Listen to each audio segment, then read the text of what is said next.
The big room was very quiet. Too quiet for a place where thousands of aliens from across the galaxy had come together. Sarah Chun stood in the middle of it all. She was small compared to the giant creatures around her. Some aliens looked like walking crystals that sparkled in the light. Others looked like huge bugs with clicking teeth. All of them were staring at her. Sarah was the human ambassador. She spoke for all humans in the galaxy. Today was not a good day for her people. Today, the Galactic Council was going to tell humans what they could and could not do. And humans would not like what they heard. High Counselor Vexen was the one in charge. He was a giant lizard creature with golden eyes and scales that shined like metal. He held a long staff that showed he was the boss. When he spoke, his voice filled the whole room through machines that changed his words into every language. "The charges are clear," Vexen said. His voice was deep and scary. "Humanity has broken the rules. Your people have made new technology without asking us first.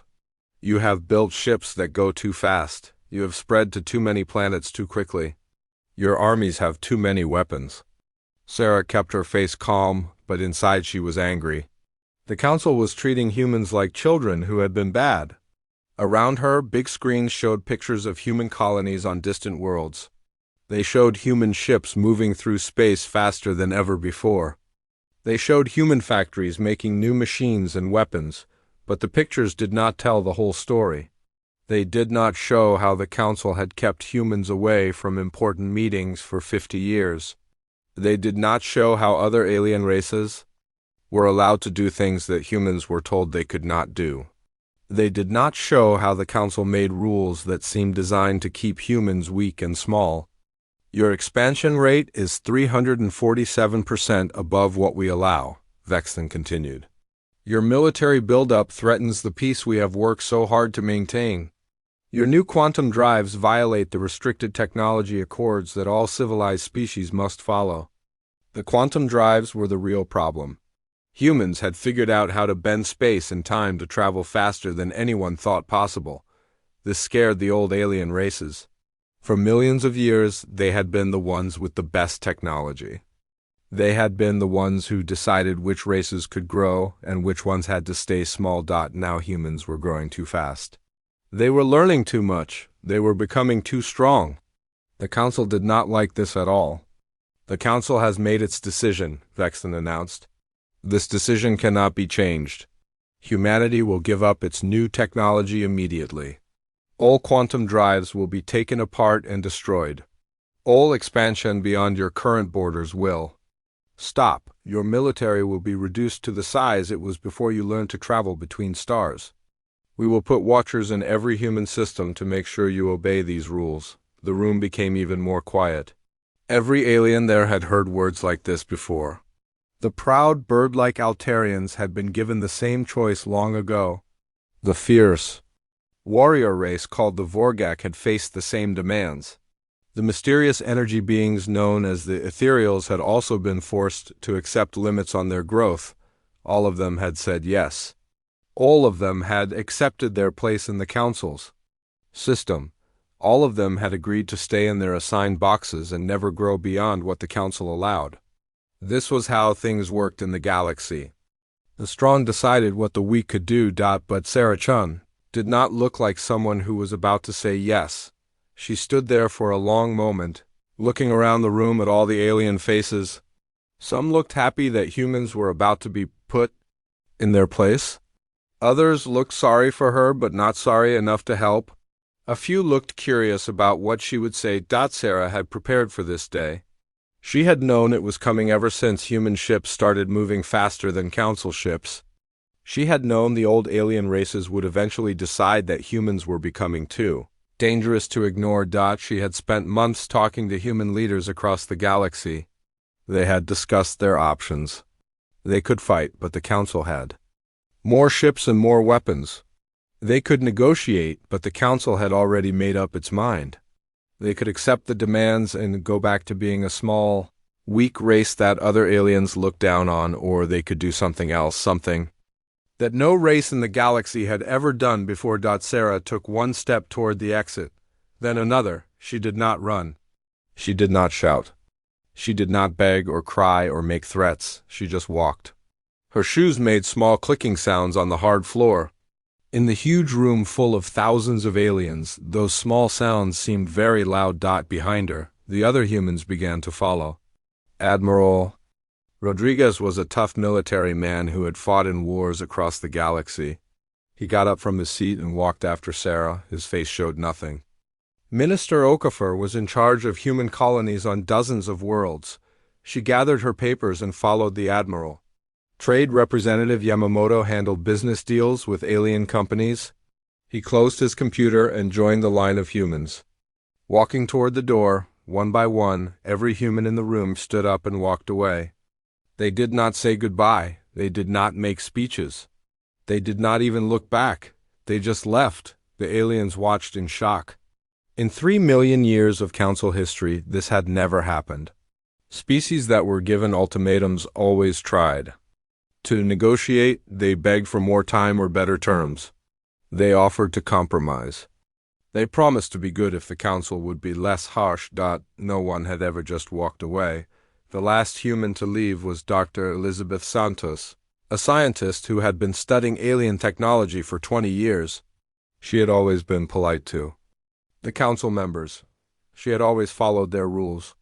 But now she walked past them without a word. Her face as blank as stone, the big doors closed behind her with a soft sound that seemed to echo forever. Vexthan stared at the closed doors. His golden eyes were wide with surprise. Around him, thousands of aliens began to whisper and chatter.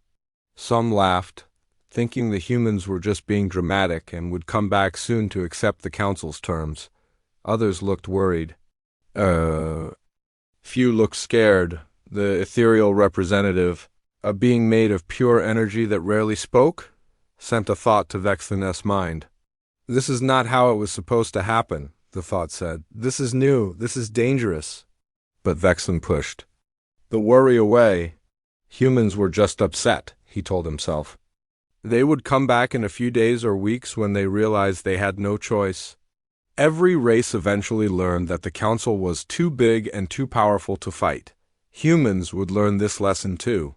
They had to, but deep down in a part of his mind he did not want to examine, Vexthan had a terrible feeling that something had just gone very, very wrong. 3 months passed after the humans walked away from the council chambers. 3 months of complete silence from human space. The big communication networks that carried messages across the galaxy had always buzzed with human voices.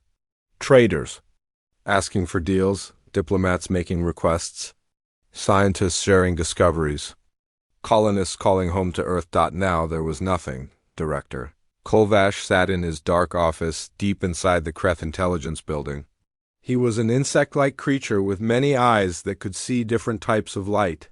His job was to watch what other species were doing and report back to the council. But watching humans had become impossible. Show me the human sectors again, he told his computer. The big screen in front of him lit up with a map of the galaxy. Green dots showed where humans lived, at least where they used to live. 3 months ago, there had been thousands of green dots spread across hundreds of star systems. Human colonies on rocky planets. Human mining stations around gas giants. Human research bases in empty space. Now the screen was almost black. A few dots still glowed, but they were fading fast. Long-range sensors could barely detect any human activity at all. Maybe they are gathering their forces, Kolvash said to himself. Maybe they are planning some desperate attack, but that did not make sense either. When species planned to fight the council, they usually made a lot of noise about it. They sent angry messages. They moved their fleets around. They tried to find allies. Humans were doing none of these things. Admiral Zexmira had the same problem. She was made of living crystal that sparkled when she moved. Her job was to keep track of all the military ships in the galaxy. She knew where every fleet was at any time. She could tell you how many weapons each ship carried. She could predict where battles might happen, but she could not find the human fleet. This is impossible, she told her staff. You cannot hide 10,000 warships. You cannot move 3 billion people without someone noticing. Where are they? Her best officers had no answers. Human ships had been seen leaving their home systems, but the ships never arrived anywhere else. They just vanished into empty space. Some of the younger officers suggested that maybe the humans had destroyed themselves in some terrible accident. But there were no debris fields, no distress calls, no refugees fleeing to other systems. The first real clue came from technician Yalan at a monitoring station far from Council space. Yalan was an Altarian with blue skin and 6 fingers on each hand. His job was very boring. He sat alone at the edge of the galaxy and watched sensors that almost never showed anything interesting, but today was different. That cannot be right, Yalan whispered, staring at his screen. The sensors were showing something impossible. A massive object was moving through space near the human colony at Kepler 442, but it was not a ship, it was not a station. It was much bigger than that. Y single quotes. Lan adjusted his instruments and looked again. The readings were clear but made no sense. An entire star system was moving. Not just the planets and asteroids, but the star itself. Everything in the system was traveling together through space like a giant ship. Yalan checked his equipment 3 times. He ran every test he could think of. The readings stayed the same. The Kepler 442 system, which had been in the same place for billions of years, was now moving through space at incredible speed. He sent an emergency message to Council headquarters. Within hours, similar reports came in from monitoring stations across the galaxy. The Tau Ceti system had vanished from its normal position and appeared 17 light-years away. Vol 359 was gone completely, then showed up in a different part of space entirely. Barnard's star had moved so fast that sensors could barely track it. In the council chambers, emergency meetings were called every day. The great alien leaders, who had ruled the galaxy for millions of years, found themselves facing something they had never seen before. A species that had not just rejected their ultimatum, but had done something impossible in response. "They are using stellar engineering," announced Dr. Veltara. She was the council's best scientist, with tentacles instead of arms and a brain 3 times larger than a human brain. Somehow, humans have learned to control gravity on a scale we never imagined. They are not just moving their ships. They are moving entire star systems. The aliens in the chamber whispered nervously to each other. If humans could move stars, what else could they do? And more importantly, where were they taking those stars? High Counselor Vexthan stood at the center of the room, trying to look calm, but his golden eyes showed worry. How is this possible? He asked. Our scientists said stellar engineering was impossible. Our physicists said it would take more energy than a star produces. Double quotes. Dr. Veltara's tentacles waved as she spoke. We were wrong. Humans have found a way to manipulate the basic forces of the universe. They are using technologies that we do not understand. Maybe technologies that we cannot understand. The reports kept coming.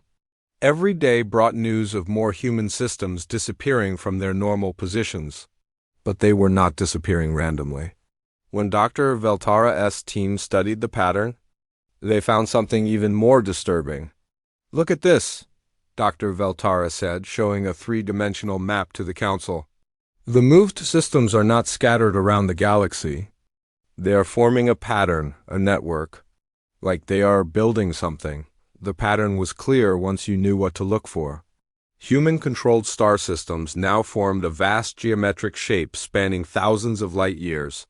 Each system pulsed with strange energy that the council's sensors could detect but not identify.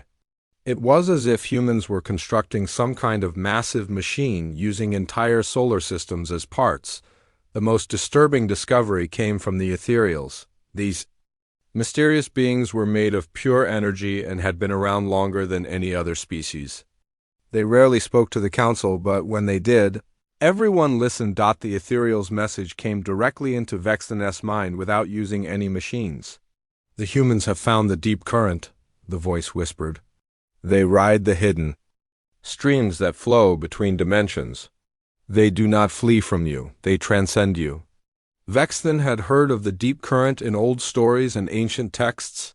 It was supposed to be a network of tunnels through space-time that connected distant parts of the universe. The progenitors, the vanished race that had created life throughout the galaxy, were said to have used it long ago. But those were just legends, myths told to children. "Are you saying the deep current is real?" Vex then asked the ethereal. "Real and dangerous," came the reply. "The humans do not just move through space. They move through the structure of reality itself. They are becoming something new, something beyond your understanding."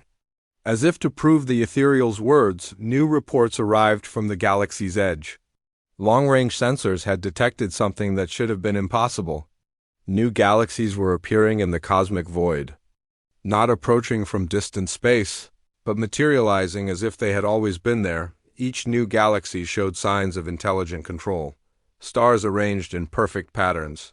Planets moved into ideal positions. Energy signatures that suggested technologies far beyond anything the Council had ever seen. The truth was becoming clear, and it terrified the Council leaders. Humans had not submitted to the ultimatum because they had found a way to make the ultimatum meaningless. They had not accepted limits on their growth because they had learned to grow beyond all limits. The Council had tried to make humans smaller. Instead, humans had made themselves infinite. Admiral Zexmera stood in her command center watching the reports flow in. Her crystal body flickered with nervous energy.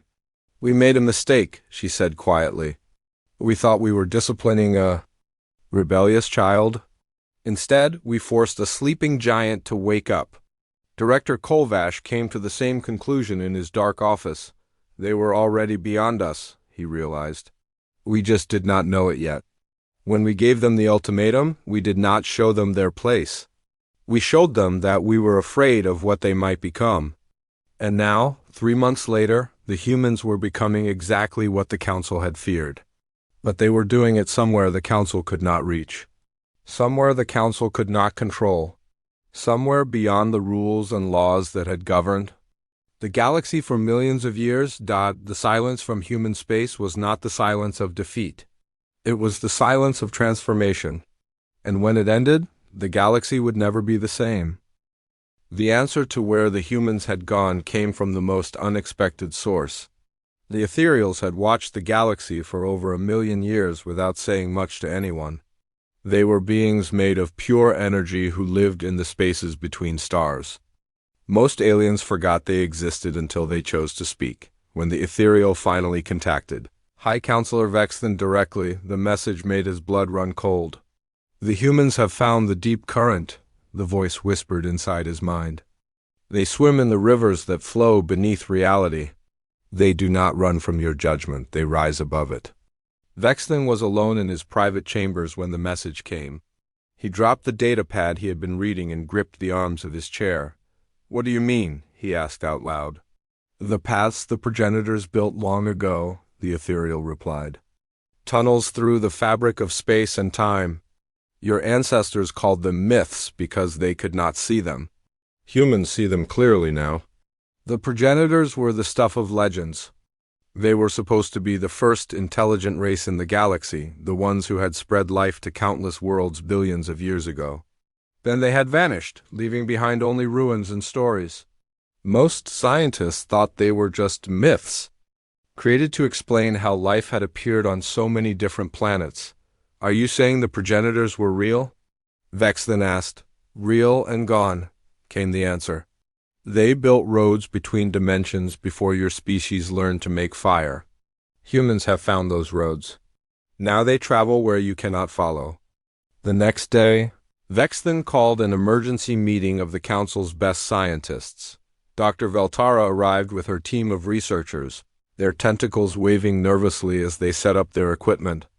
The evidence they presented made the impossible seem real. "Look at this pattern," Dr. Veltara said, pointing to a 3-dimensional map floating in the center of the room. "We thought the humans were moving their star systems randomly, but they are not random at all. Each moved system is positioned at a specific point in space-time." The map showed dozens of star systems that had been relocated by human technology. When connected by lines, they formed a complex geometric pattern that stretched across thousands of light years. But it was not just the shape that was important. It was what the shape was pointing toward. These systems are creating a network. Dr. Veltara continued. Each star is acting like an anchor point for something much larger. They are building a gateway? A gateway to where? Asked Admiral Zexmyra. To everywhere, Dr. Veltara replied quietly. If the deep current is real, then these anchor points could connect our galaxy to other galaxies, other dimensions, other realities that we cannot even imagine. The room fell silent as the aliens tried to understand what this meant. If humans could travel between galaxies, then the Council's power meant nothing. If humans could access other dimensions, then all the rules that govern their reality could be changed. The first proof came 3 days later from a monitoring station at the edge of Council space. Technician Makar was watching his sensors when something appeared that should not have existed. A new galaxy, fully formed and obviously artificial, had materialized in the empty space beyond the galactic rim. This is impossible, Makar whispered, checking his instruments again and again. Galaxies do not just appear, but the readings were clear. The new galaxy was there, spinning slowly in the cosmic void. It was smaller than their own galaxy, but showed clear signs of intelligent design. The stars were arranged in perfect spirals. The planets orbited in mathematically precise patterns. Energy signatures indicated technology that was far beyond anything the Council had ever seen. Within hours, similar reports came in from monitoring stations around the galaxy's edge. New galaxies were appearing everywhere, each one showing the same signs of intelligent construction. Some were filled with stars that burned in colors that should not exist. Others had planets that defied the laws of physics, orbiting in impossible patterns or existing in multiple dimensions at once. They are not just accessing other realities, Dr. Veltara announced to the Emergency Council session. They are creating new realities, building entire universes according to their own design. The implications hit the Council like a physical blow. For millions of years, they had been the masters of their galaxy. They had decided which species could grow and which ones had to stay small. They had controlled technology, trade, and exploration. They had been the final authority on everything that mattered. Now humans had shown them that their galaxy was just one small part of something infinitely larger. And humans had the power to create new parts whenever they wanted. High Counselor Vexton stood before the assembled delegates, trying to maintain his authority even as the foundations of that authority crumbled beneath him. "We must find a way to contact the humans," he announced. "We must negotiate with them." "Negotiate what?" asked Director Kolvash. "What do we have that they could possibly want?" "They can create galaxies. They can travel between dimensions. They can build new realities from nothing. What can we offer them?" The question hung in the air like a poison cloud. The Council had always maintained power by controlling resources, technology, and access to different parts of the galaxy. But humans had transcended all of those limitations. They had become something that the Council could not control, could not threaten, and could not bargain with. The reports from the frontier became more disturbing each day. Species that had never achieved spaceflight were suddenly appearing in Council space, flying ships that used technologies no one recognized. When questioned, they spoke of visitors they called the Quiet Ones. They came to our world without warning, explained Captain Takar of the Hexery, a species that had just discovered electricity a few decades ago. But they did not conquer us. They did not demand tribute. They simply offered us a choice. What kind of choice? Admiral Zexmyra asked. They showed us the stars, Takara replied. All the stars. Not just the ones in our sky, but the ones in other skies, other galaxies, other realities. They offered to teach us how to reach them. All we had to do was leave our old world behind. The pattern was the same everywhere. Humans were visiting primitive species across the galaxy, offering them knowledge and transportation to new worlds. But these were not the old human worlds that the Council knew about. These were worlds in the new galaxies that humans had created, worlds where the laws of physics worked differently and life could take forms that had never been possible before. They are recruiting, Dr. Veltara realized. Not conquering or enslaving, but recruiting. They are building something larger than a civilization. They are building a new form of existence. The recruitment was not limited to primitive species. Reports began coming in of entire populations vanishing from developed worlds. The agricultural planet Series 7, home to 2 billion Altarians, had been evacuated overnight. The inhabitants had left behind only a simple message: we choose freedom over safety. The mining colonies of the Hadara system had been abandoned in the same way. The research stations at Volf 359 had simply gone dark, their personnel gone without a trace. In each case, there were no signs of violence or coercion. People had simply chosen to leave. Even more shocking were the defections from within the Council itself. The Vorga Confederation, one of the Council's oldest allies, announced their withdrawal from the galactic government. Their final transmission was broadcast to every Council member: we have seen what lies beyond your borders. We choose growth over stagnation. We choose possibility over limitation. Within weeks, 3 more member species had left the Council. The Helix Republic, the Quantum Collective, and the Crystal Synthesis all announced their departure. Each one spoke of opportunities that the Council could not provide and freedoms that the Council would not allow. Vex then watched the reports stream in from his private office, each one showing another crack in the foundation of Council authority. Species that had followed Council law for thousands of years were suddenly walking away, just as the humans had walked away 6 months ago. We created this, he said to himself, staring out at the stars that suddenly seemed small and limited. We tried to keep the humans in their place, and instead we showed them that there were other places to go. The galaxy that the Council had ruled for so long was emptying out, not through war or conquest, but through choice. Humans had offered the galaxy's inhabitants something the Council never could: infinite possibility, and one by one, they were choosing the infinite over the limited, the possible over the safe, the future over the past. The Council's age of dominance was ending not with a bang, but with the sound of footsteps walking away toward something better. The collapse of the galactic order began with the trade routes. For thousands of years, cargo ships had followed the same paths through space, carrying goods from one star system to another. These routes were like highways in space, carefully mapped and controlled by the Council. Every species knew where they could go and where they could not. But now the routes were breaking down. Director Hurton of the Vrex Commerce Guild was the first to notice the problem. He was a large, crab-like creature with a shell that changed colors when he was upset. Today, his shell was flashing angry red and orange as he studied the reports on his desk. "This makes no sense," he muttered, using 4 of his claws to flip through data screens. "Ships are getting lost on routes they have used for centuries." The reports told an impossible story. A cargo ship would enter hyperspace near the former human system of Alpha Centauri and emerge 3 sectors away near the Vegan Empire. Another ship would jump from Earth's old trading post and somehow end up in the Andromeda trading zone.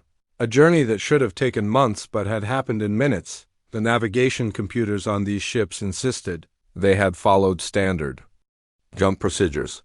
The pilots swore they had done nothing different. But space itself seemed to be acting in new ways, folding and bending in patterns that no one understood.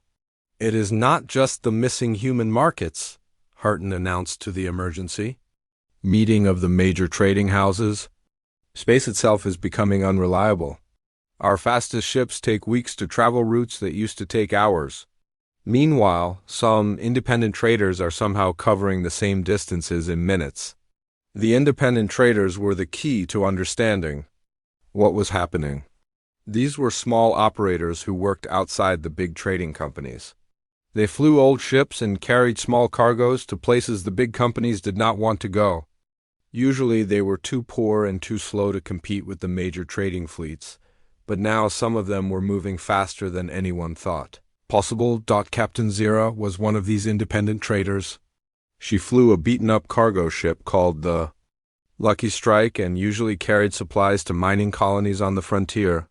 When she appeared at the Proxima Station trading post, having somehow traveled from the Vega system in just 2 days, everyone wanted to know how she had done it. "I cannot explain it," Zira told the station manager. "I was flying through the old human territory near Vega when my ship got pulled into some kind of current. It felt like riding a river through space. Before I knew it, I was here." The station manager checked her ship's records. According to the computer logs, the Lucky Strike had traveled over 40 light-years in less than 48 hours. This should have been impossible with her old engines. "Did you see anything unusual?" the manager asked. "Strange lights," Zero replied, "and something that looked like a tunnel made of stars. But the weirdest part was the feeling that someone was watching me, like someone wanted me to find that current." Similar stories began coming in from across the galaxy. Independent traders, smugglers, and frontier explorers were discovering these mysterious currents that could carry them vast distances in impossibly short times.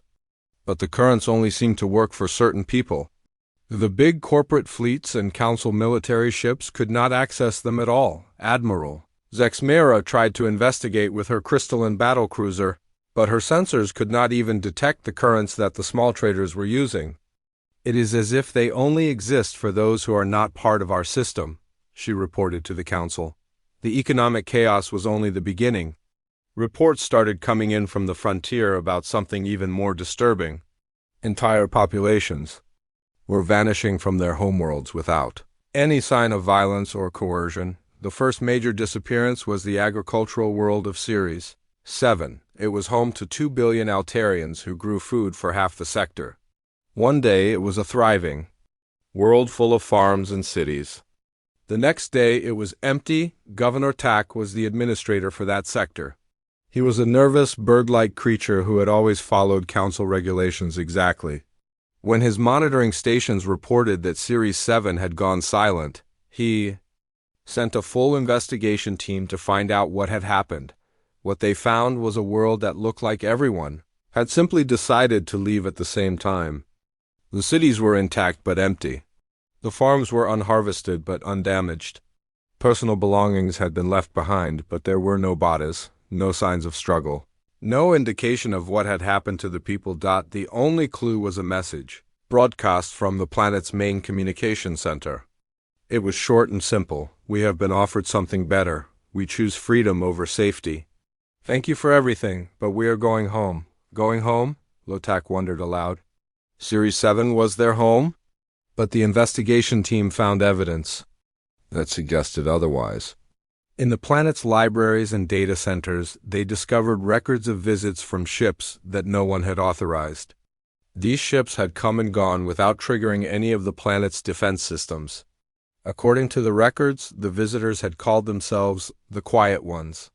The Quiet Ones had not demanded anything from the people of Series 7. They had not threatened them or tried to conquer them. They had simply shown them something. The records were unclear about what exactly had been shown, but the reaction was clear. Every person on the planet had chosen to leave. They offered them a choice, Otak realized, and everyone chose to go. The same pattern repeated itself across the galaxy. The mining colonies of the Hadara system were abandoned overnight, their workers leaving behind only a message saying they had found better work in better places. The research stations at Kepler 452 went dark, their scientists vanishing along with all their equipment and data. Each disappearance followed the same pattern. No violence, no coercion, just an entire population deciding to leave together. And always, there were reports of visits from the mysterious Quiet Ones. Dr. Veltara studied the pattern from her laboratory on the council homeworld. Her tentacles moved frantically across her instruments as she tried to understand what was happening. "They are not conquering," she announced to the emergency council session. "They are recruiting. The humans are visiting civilizations and offering them something we cannot provide." "What could they possibly offer that we do not already give?" demanded High Counselor Vexton. "Choice." Dr. Valtara replied simply. Real choice. Not the limited options we provide within our system, but the choice to leave the system entirely. The truth of her words became clear when the defections reached the Council itself. The Vorga Confederation had been one of the Council's most loyal allies for over 10,000 years. They were a warrior culture that valued strength and honor above all else. Their fleets had fought in dozens of wars to protect Council interests. When War Chief Grondar announced that the Vorgak were leaving the Council, his message was broadcast to every member species. For 10,000 years we have served this Council faithfully. We have fought your wars, followed your laws, and accepted your limitations on our growth. We believed this was the only way to live among the stars. But we have seen what lies beyond your borders. We have spoken to those who have transcended your limitations. The humans offer us something you never could, the chance to become more than we are. Not just stronger warriors, but something entirely new. We choose growth over stagnation. We choose possibility over safety. We choose the infinite over the limited. Our allegiance to this Council ends now. The message sent shockwaves through the remaining Council members. If the Vorgak could be convinced to leave, then no one was safe. From human recruitment, within days, 3 more major powers announced their departure.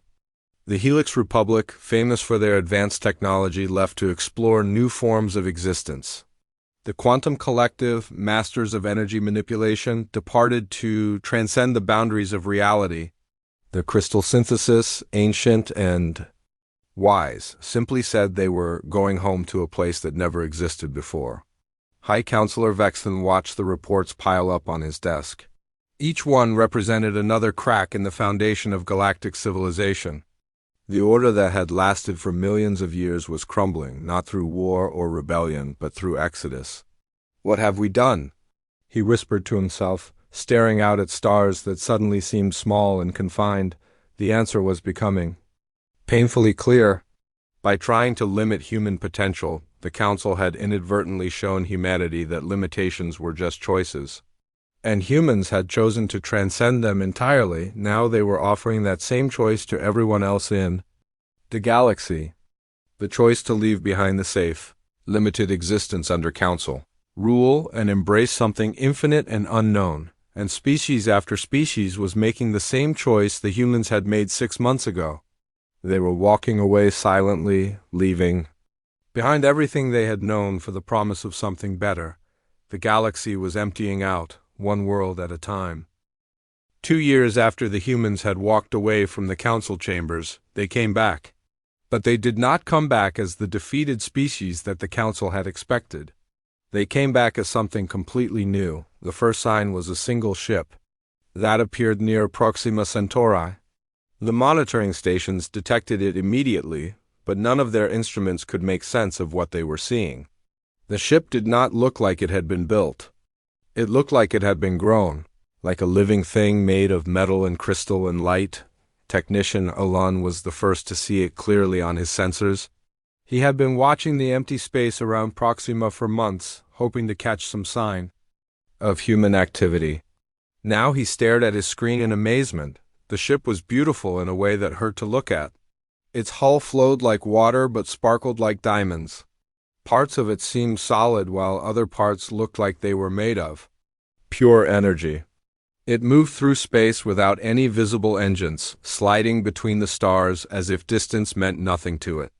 "This cannot be real," Yellen whispered, checking his instruments again and again, but the ship was real and it was sending a message. The transmission came through every communication channel at once, reaching every species in the galaxy simultaneously. The voice that spoke was human, but it sounded different, deeper, like many voices speaking as one. "We are the Terran Collective," the voice announced. "We return not as petitioners seeking permission, but as equals offering partnership. We come with a gift and a choice for all who remain in this galaxy." The message was heard in the Council chambers, where emergency sessions had been called every day for months as more species left their alliance. High Counselor Vexen sat in his chair, surrounded by half-empty seats where powerful civilizations used to sit. The great chamber that had once held thousands of delegates now echoed with the voices of only a few hundred. "We did not submit to your ultimatum," the human voice continued, "because we understood something you could not see. Power is not about controlling others, it is about expanding possibilities. Strength is not about building walls, it is about opening doors." As the voice spoke, the ship near Proxima began to demonstrate what humans had become. It created a bubble of twisted space around itself, a pocket where the normal laws of physics no longer applied. Inside this bubble, matter danced in impossible ways. Energy flowed in patterns that should not have existed. Light bent into shapes that made the watching scientists gasp in wonder. "You tried to make us smaller," the voice said. "So we made ourselves infinite. You tried to limit our growth. So we learned to grow beyond all limits. You tried to keep us in our place, so we created new places to be." Dr. Veltara watched the demonstration from her laboratory, her tentacles trembling with excitement and fear. The technologies the humans were showing were beyond anything she had ever imagined. They were manipulating the basic structure of reality itself, treating the laws of physics like suggestions rather than absolute rules. "They have transcended everything we understand about existence," she reported to the council. "They are not just using advanced technology. They have become advanced technology." The demonstration ended with the ship opening what looked like a tear in space itself. Through the opening, the watchers could see another galaxy spinning in the distance, but this was not a normal galaxy. Its stars burned in colors that had no names. Its planets orbited in patterns that defied gravity. It was a place where different rules applied, where life could take forms that had never been possible in normal space. "This is what we offer," the human voice said. "Not conquest, but collaboration. Not submission, but transcendence. We have learned to create new realities where all forms of life can grow beyond their original limitations."